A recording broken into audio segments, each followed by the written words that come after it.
Shalom dan selamat pagi Bapak Ibu saudara-saudara yang sama-sama dikasihi Tuhan. Dari Bukit Sion saya menyapa Bapak Ibu. Dan pada hari ini, pada pagi yang indah, kita akan disapa kembali oleh kebenaran firman Tuhan. Tetapi sebelumnya itu mari kita berdoa. Syukur kepadamu ya Allah pencipta langit dan bumi. Namamu lah yang dimuliakan atas segala kehidupan kami. Terima kasih buat pimpinan Tuhan dalam kehidupan kami. Hingga pada saat ini ya Tuhan, kami dimungkinkan untuk bangun dengan tubuh yang sehat. Itu semua berkat dan pertolongan-Mu semata. Terima kasih ya Tuhan. Pada saat ini untuk melandasi kehidupan kami hari ini, kami akan disapa oleh kebenaran firman-Mu. Tolong kami untuk memahami firman ini. Kasihani kami agar kami dapat melakukan firman ini dan kami layak untuk mendengarkan firman ini untuk menjadi sulu dan pedoman dalam kehidupan kami. Kami siap ya Tuhan, di dalam Yesus itu Tuhan kami. Amin. Bapak Ibu saudara-saudara yang sama-sama dikasihi Tuhan, pembacaan kita dari Yeremia 31 ayat 31 sampai 34. Yeremia 31 ayat 31 sampai 34. Sesungguhnya akan datang waktunya, demikianlah firman Tuhan. Aku akan mengadakan perjanjian baru dengan kaum Israel dan dengan kaum Yehuda. Bukan seperti perjanjian yang telah kuadakan dengan nenek moyang mereka pada waktu aku memegang tangan mereka untuk membawa mereka keluar dari tanah Mesir. Perjanjianku itu telah mereka ingkari, meskipun aku menjadi Tuhan yang berkuasa atas mereka. Demikian firman Tuhan. Tetapi beginilah perjanjian yang kuadakan dengan kaum Israel sesudah waktu itu. Demikianlah firman Tuhan. Aku akan menaruh Tauratku dalam batin mereka dan menuliskannya dalam hati mereka. Maka aku akan menjadi Allah mereka dan mereka akan menjadi umatku. Dan tidak usah lagi orang mengajar sesama atau mengajar saudaranya dengan mengatakan, kenallah Tuhan. Sebab mereka semua besar kecil akan mengenal aku. Demikianlah firman Tuhan. Sebab aku akan mengampuni kesalahan mereka dan tidak lagi mengingat dosa mereka. Amin firman Tuhan. Dan pada pagi yang indah ini kita akan belajar dari firman Tuhan dari kitab Yeremia dengan judul Perjanjian Allah diperbaharui. Perjanjian Allah diperbaharui. Bapak Ibu saudara-saudara yang sama-sama dikasihi Tuhan, di dalam kehidupan kita pasti kita pernah berjanji. Pasti kita pernah berjanji. Janji itu ada yang tertulis dan ada juga yang tidak tertulis. Juga dalam hal perjanjian bisnis, perjanjian nikah, perjanjian saling percaya, juga misalnya pada saat orang berpacaran. Ada juga orang berjanji pada diri sendiri, tetapi ini seringkali dilanggar. Waktu mau kuliah berjanji rajin belajar. Waktu mau bekerja berjanji memberikan gaji pertama atau perpuluhan. Ketika mau menjadi pelayan gereja berjanji aku akan penuh setia dan lain sebagainya. Tetapi janji tinggal janji. Demikian syair lagu. Banyak orang melanggar janji yang telah disepakati. Pelanggaran terhadap janji kita biasa sebut adalah ingkar janji. Dan biasanya ketika kita ingkar janji ada sanksinya. Bapak, Ibu, serta saudara-saudara yang sama-sama dikasihi Tuhan, Allah telah menetapkan Israel sebagai umat pilihannya, dan dalam penetapan itu Tuhan membuat perjanjian dengan umatnya, dan Tuhan setia akan janjinya. Allah berjanji membebaskan umatnya dari perbudakan, kemudian Allah melaksanakan janjinya itu. Sekalipun Raja Firaun selalu menghalang-halangi pembebasan umat dari perbudakan, tetapi Tuhan tetap membebaskan umatnya. Bukan hanya Firaun, umat Tuhan pun tidak sepenuh hati mau dibebaskan dari perbudakan. Tapi Tuhan setia dalam janjinya, sehingga umat yang Ia janjikan dapat bebas dari perbudakan Mesir. Tuhan juga berjanji untuk menuntun umatnya. Tuhan membawa umatnya memasuki tanah perjanjian, tanah Kanaan.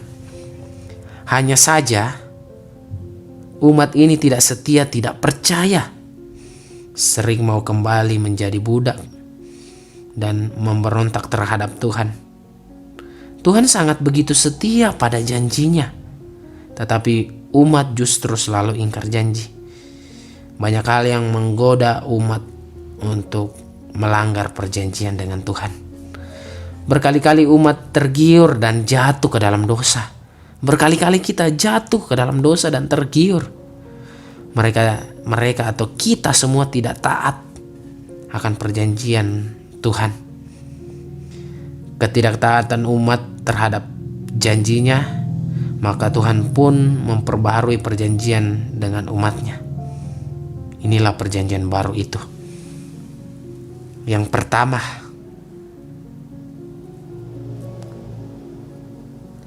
Allah ingin supaya kita menaruh Taurat dalam batin dan dalam hati kita. Dengan menaruh Taurat dan dalam batin dan hati kita, maka kita akan selalu mengingat hubungan kita dengan Tuhan. Tuhan memberkati, memberikan kita damai sejahtera.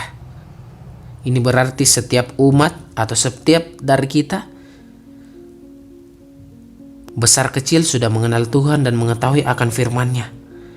Taurat itu menjadi bagian hidup kita. Tuhan yang akan memiliki inisiatif untuk memulihkan umat-Nya. Tuhan mengampuni dan melupakan dosa umat-Nya. Dalam perjanjian baru ini, Tuhan juga telah mengampuni segala dosa pelanggaran umat yang telah mereka perbuat selama itu. Kini mereka boleh menjalani hidup yang baru, yang luar biasa. Bapak, Ibu, serta saudara-saudara yang sama-sama dikasihi Tuhan, firman Tuhan ini sungguh berbicara mengenai kehidupan baru untuk memperoleh keselamatan. Tuhan memberikan pengharapan baru bagi umat-Nya. Pengharapan baru itu akan diperoleh apabila kita senantiasa dengar akan firman Tuhan, melakukan firman Tuhan, tertanam di dalam batin dan hati kita. Kita mau diingatkan oleh firman Tuhan yang selalu terngiang dalam hidup kita. Dengan demikian, kita akan selalu bertindak sesuai dengan kehendak Tuhan. Tuhan kita adalah Tuhan yang penuh kasih. Dengan kasih Tuhan, itulah kita berpengharapan menjalani kehidupan ini. Oleh karena itu, Bapak, Ibu, serta saudara, mari kita selalu melihat bahwa perjanjian Tuhan dalam kehidupan kita selalu nyata. Dalam berbagai percakapan tentang firman Tuhan, banyak orang mengatakan, sebenarnya saya sudah tahu firman Tuhan, tetapi untuk melakukannya susah. Pernyataan itu benar. Allah memang sudah menyatakan firman-Nya bagi kita. Itu sebabnya dikatakan dalam Yeremia 31 ayat 34, tidak usah lagi orang mengejar sesamanya atau mengejar saudaranya dengan mengatakan, kenallah Tuhan. Benar, semua orang sudah tahu dan paham akan firman Tuhan. Hukum Tuhan itu telah tertanam di dalam diri kita. kita sudah mengetahuinya. Oleh sebab itu, yang utama sebenarnya adalah bagaimana kita menggerakkan hati dan jiwa kita untuk menghayati dan melakukan firman itu. Saat itulah kita dapat menikmati kuasa dan kemurahan Tuhan. Dalam diri Tuhan Yesus, kita telah memperoleh pengampunan. Untuk itu kita patut bersyukur atas pengampunan tersebut, karena perjanjian Allah terus akan dibaharui dalam kehidupan kita melalui Yesus Kristus. Kiranya Roh Kudus tetap memampukan kita dalam menjalani hari-hari yang Ia anugerahkan. Terpujilah Kristus, haleluya, amin. Mari berdoa. Dimuliakanlah namamu, Engkau Allah pemilik kehidupan kami, Allah yang bersemayam di atas kerajaan sorga. Terima kasih Tuhan buat firman yang kedengaran di tengah-tengah kami semua. Kiranya firman ini dapat tertanam baik dalam hati dan pikiran kami. Terlebih kami dapat mengaplikasikan firman ini dalam kehidupan kami. Tolong kami ya Tuhan, agar kami dapat menjalani hari-hari ini dengan penuh sukacita. Bapa di sorga, Bapa pemilik kehidupan kami datang mendoakan jemaat Tuhan yang mengalami sakit penyakit. Tuhan datang sebagai dokter yang tidak kelihatan, yang terus menjamah sakit penyakitnya, sehingga melalui keluarga, melalui para medis, melalui obat-obatan, Ia dapat terus melihat bahwa kesembuhan itu akan Ia dapatkan dan Ia capai hanya dengan tuntunan dan kuasa-Mu. Bapa di surga, kami juga berdoa untuk jemaat Tuhan dalam kedukaan. Tuhan datang sebagai penghibur yang sejati, untuk terus menghibur jemaat Tuhan, hingga jemaat Tuhan percaya dalam iman bahwa Yesus sebagai sumber penghiburan yang tak pernah meninggalkannya. Bapa di sorga, kami berdoa untuk setiap jemaat Tuhan, baik sebagai orang tua dalam tugas dan tanggung jawab dalam mendidik anak. Tuhan berikan hikmat dalam pekerjaan. Tuhan terus nyatakan kemuliaan Tuhan dalam setiap langkah kehidupannya. Berikan kesehatan selalu, berikan apa yang menjadi kebutuhannya, dan apapun yang ia lakukan itu dapat terjadi sesuai dengan kehendak-Mu. Pun juga kami sebagai anak, Tuhan berikan kekuatan kepada kami dalam menuntut ilmu, dalam pendidikan, dalam sekolah. Tuhan terus nyatakan kemuliaan Tuhan. Berikan hikmat kepada kami agar kami dapat melihat bahwa apa yang Tuhan kerjakan dalam kehidupan kami itu yang terbaik dalam diri kami. Terima kasih Tuhan.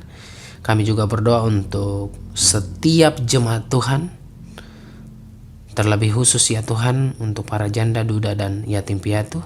Tuhan terus menolong mereka dalam menjalani hidup ini, sehingga kuasa Tuhan, kasih Tuhan nyata dalam kehidupannya.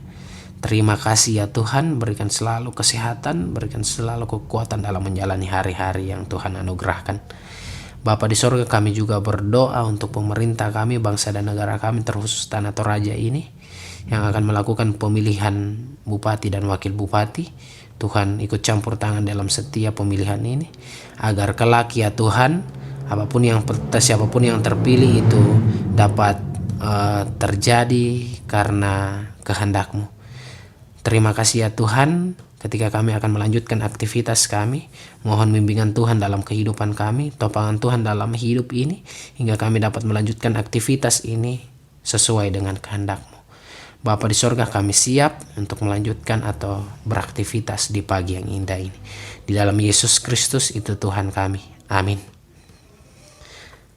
Demikianlah renungan harian Toraya pada hari ini. Dari Bukit Sion, saya menyapa Bapak Ibu, saudara-saudara yang sama-sama dikasihi Tuhan. Shalom dan selamat pagi untuk kita semua.